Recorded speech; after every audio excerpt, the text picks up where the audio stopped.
सोचिए, दो इन्वेस्टर्स थे। दोनों ने 2007 में 10,000 रुपए इन्वेस्ट किए। पहला इन्वेस्टर बोला इक्विटी लॉन्ग टर्म में सबसे ज्यादा रिटर्न देती है और उसने 100% इक्विटी में इन्वेस्ट कर दिया। दूसरे इन्वेस्टर बोला मुझे ग्रोथ भी चाहिए लेकिन अननेसेसरी टेंशन नहीं लेनी, और उसने अपना पोर्टफोलियो एलोकेट किया बिटवीन इक्विटी एंड गोल्ड। 19 साल बाद सिर्फ रिटर्न्स में ही नहीं, उनके एक्सपीरियंस में भी बड़ा डिफरेंस था। एक इन्वेस्टर ने ज़्यादा वॉलेटिलिटी फेस की जबकि दूसरे का जर्नी रिलेटिवली स्मूदर था। दोनों में से कौन सा इन्वेस्टर स्मार्ट निकला और किससे एक्चुअल ग्रोथ प्लस स्टेबिलिटी मिली, ये जानने के लिए आप वीडियो को एंड तक देखिएगा ज़रूर। इन्वेस्टिंग में एक इंपॉर्टेंट सवाल हमेशा आता है, आखिर लोग इक्विटी से डरते क्यों हैं? इसका जवाब है लॉस एवर्जन बायस। ये एक साइकोलॉजिकल टेंडेंसी होती है जहां लोग प्रॉफिट कमाने से ज़्यादा लॉस अवॉइड करना प्रेफर करते हैं, और सच ये है कि लॉस का दर्द गेन की खुशी से ज़्यादा इंटेंस फील होता है। तो प्रॉब्लम इक्विटी नहीं है, प्रॉब्लम है वॉलेटिलिटी और उसको हैंडल करने का तरीका।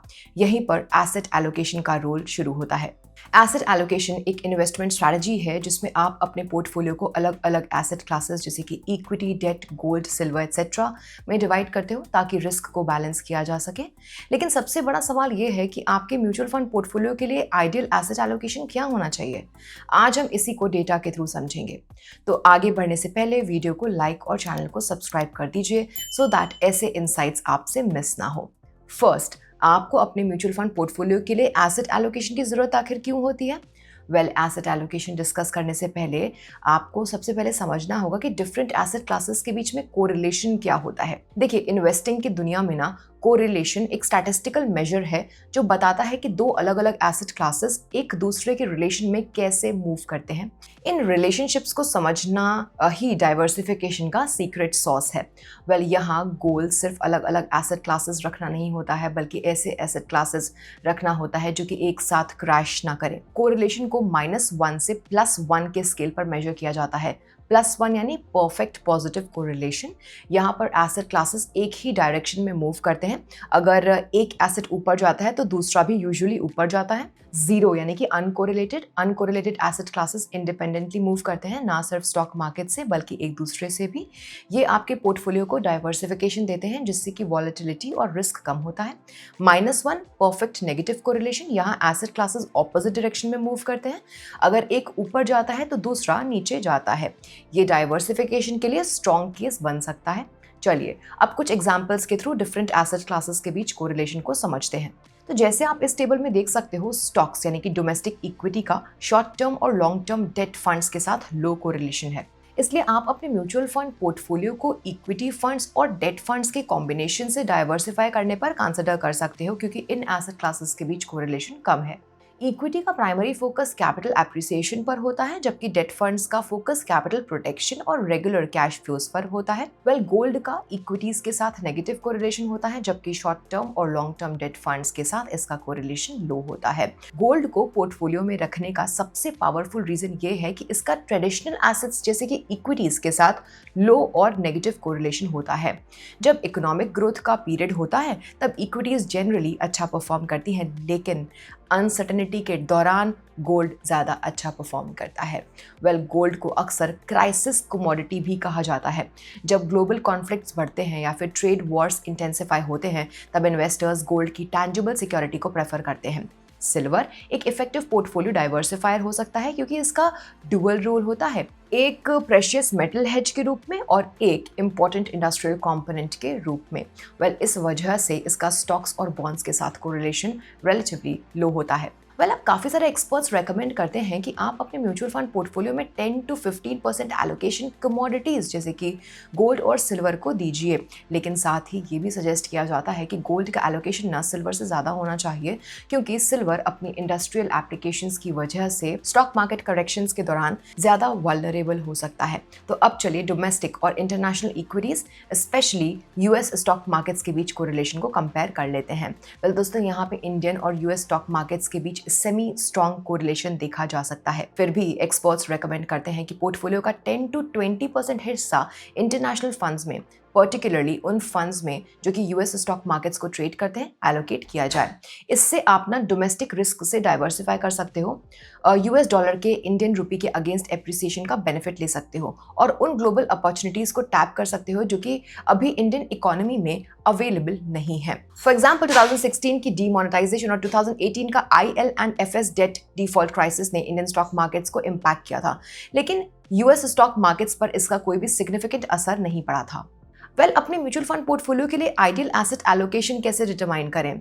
दोस्तों, अपना आइडियल एसेट एलोकेशन डिसाइड करना किसी मैजिक नंबर को ढूंढने से ज़्यादा इस बात पे डिपेंड करता है कि आप ऐसा बैलेंस कैसे बनाएं जो आपको रात को आराम से सोने दे और साथ ही लॉन्ग टर्म में इन्फ्लेशन को बीट करने में मदद करे।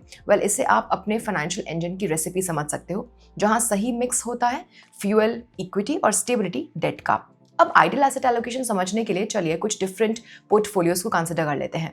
सबसे पहला है 100% इक्विटी में इन्वेस्टेड पोर्टफोलियो, देन 100% गोल्ड में इन्वेस्टेड पोर्टफोलियो, 50% इक्विटी और 50% गोल्ड का एसेट एलोकेशन और 80% इक्विटी और 20% गोल्ड का एसेट एलोकेशन।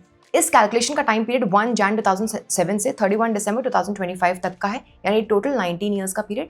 ध्यान रहे कि इक्विटी पोर्टफोलियो के लिए हमने एक फ्लेक्सी कैप फंड और एक मिड कैप फंड का कॉम्बिनेशन कंसिडर किया है। गोल्ड के लिए हमने गोल्ड ETFs की परफॉर्मेंस ली है, साथ ही हमने एक one time investment amount of ₹10,000 माना है जो कि 1 जन 2007 को इन्वेस्ट किया गया था और फिर 31 दिसंबर 2025 को उसकी फाइनल वैल्यू कंपेयर की गई है हर एसेट एलोकेशन मिक्स के लिए।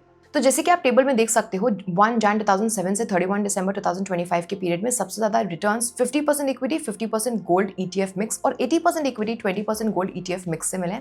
साथ ही रिस्क जो स्टैंडर्ड डेविएशन से मेजर किया गया है वो प्योर इक्विटी पोर्टफोलियो के कंपैरिजन में लोअर साइड पर है। दोस्तों, ध्यान देने वाली बात यह है कि 100% गोल्ड ETF इन्वेस्टमेंट और 50% इक्विटी, 50% गोल्ड ETF मिक्स के हायर रिटर्न्स थोड़े स्क्यूड हो सकते हैं कि 2025 के लास्ट ईयर में गोल्ड ने एक्सेप्शनल परफॉर्मेंस दिया। ध्यान रहे, गोल्ड ने 2025 में लगभग 75% का स्टेलर रिटर्न दिया था, इसलिए आप कह सकते हो कि 80% इक्विटी, 20% गोल्ड ETF का एलोकेशन डिसेंट रिस्क, वॉलेटिलिटी के साथ साथ बेस्ट ऑफ बैलेंस रिटर्न्स दिया। अगर आप अपने म्यूचुअल फंड पोर्टफोलियो के लिए सही एसेट एलोकेशन डिसाइड नहीं कर पा रहे हो तो क्या करें? अगर आप खुद से सही एसेट एलोकेशन मिक्स डिसाइड नहीं कर पा रहे हैं तो आप multi asset allocation funds consider कर सकते हैं। Multi asset allocation funds hybrid mutual fund होते हैं जो कि कम से कम 3 अलग अलग एसेट क्लासेस में इन्वेस्ट करते हैं और हर एसेट क्लास में मिनिमम 10% एलोकेशन ज़रूर रखते हैं।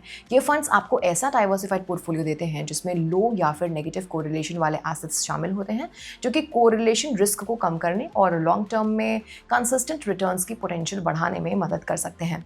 Domestic equity, global equity, debt, silver और गोल्ड जैसे मल्टीपल एसेट क्लासेस में इन्वेस्ट करके ये फंड्स इन्वेस्टर्स को एक रोबस्ट और बैलेंस्ड इन्वेस्टमेंट सोल्यूशन प्रोवाइड करते हैं। लेकिन एक इम्पॉर्टेंट बात, सभी मल्टी एसेट फंड्स का एसेट एलोकेशन सेम नहीं होता। हर फंड का इक्विटी, डेट या गोल्ड का एक्सपोजर अलग हो सकता है, इसलिए कैटेगरी के रिटर्न्स देखकर इन्वेस्ट करना काफ़ी नहीं है। फंड के एक्चुअल एसेट एलोकेशन को समझना इक्वली इंपॉर्टेंट है। अब देखते हैं मल्टी एसेट एलोकेशन फंड्स के कैटेगरी लेवल एवरेज रिटर्न्स पिछले 1, 3 और 5 ईयर्स में। Also multi asset allocation funds की परफॉर्मेंस को एक बार मार्केट पीरियड में देखते हैं, 2 अक्टूबर 2024 से 30 अप्रैल 2025 तक।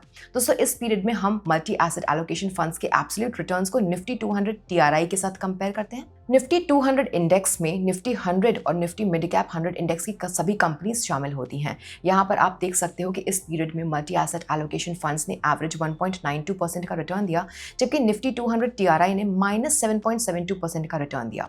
मल्टी एसेट एलोकेशन फंड्स का निफ्टी 200 TRI के कंपैरिजन में आउट परफॉर्मेंस काफ़ी हद तक उनकी डाइवर्सिफाइड एलोकेशन की वजह से है, जैसे equity, domestic and overseas, debt, gold और सिल्वर में एक्सपोजर। इन एसेट क्लासेस में स्ट्रैटेजिक एलोकेशन करके multi asset allocation funds excess returns generate कर पाए और एक ज़्यादा स्टेबल इन्वेस्टमेंट एक्सपीरियंस प्रोवाइड कर पाए। इसका रिजल्ट ये रहा कि इन्वेस्टर्स को कम वॉलेटिलिटी और बेटर रिस्क एडजस्टेड रिटर्न्स का बेनिफिट मिला। ध्यान रहे कि मल्टी एसेट एलोकेशन फंड्स के रिटर्न्स थोड़े स्क्यूड हो सकते हैं क्योंकि 2025 में गोल्ड और सिल्वर ने कंपैरेटिवली हायर रिटर्न्स दिए हैं। दोस्तों, अब हम आ गए हैं वीडियो के एंड पर। इन्वेस्टिंग का गोल ना सिर्फ हाई रिटर्न्स नहीं बल्कि बेटर रिस्क एडजस्टेड रिटर्न्स होना चाहिए। कोरिलेशन को समझकर और सही एसेट एलोकेशन चूज करके आप वॉलेटिलिटी को कंट्रोल कर सकते हो और लॉन्ग टर्म में इन्फ्लेशन को बीट कर सकते हो। दोस्तों, डेटा भी यही सजेस्ट करता है कि प्योर इक्विटी से बेटर एक बैलेंस्ड मिक्स जैसे कि इक्विटी प्लस गोल्ड ज़्यादा स्टेबल और एफिशिएंट रिजल्ट्स दे सकते हैं। और अगर आप खुद एलोकेशन डिसाइड नहीं कर पा रहे हैं तो मल्टी एसेट्स एलोकेशन फंड्स एक डिसिप्लिन्ड, डाइवर्सिफाइड और प्रैक्टिकल सोल्यूशन हो सकता है। अल्टीमेटली राइट एसेट एलोकेशन वही है जो आपको ग्रोथ भी दे और पीस ऑफ माइंड भी। दोस्तों याद रखिएगा कि ये कंटेंट सिर्फ एजुकेशनल पर्पसेस के लिए ही है। पास्ट परफॉर्मेंस फ्यूचर रिटर्न्स की गारंटी नहीं होता है। इन्वेस्टमेंट डिसीजंस लेने से पहले अपनी रिस्क एपेटाइट, फाइनेंशियल गोल्स और फाइनेंशियल एडवाइजर से सलाह ज़रूर कंसिडर करें। Bye bye.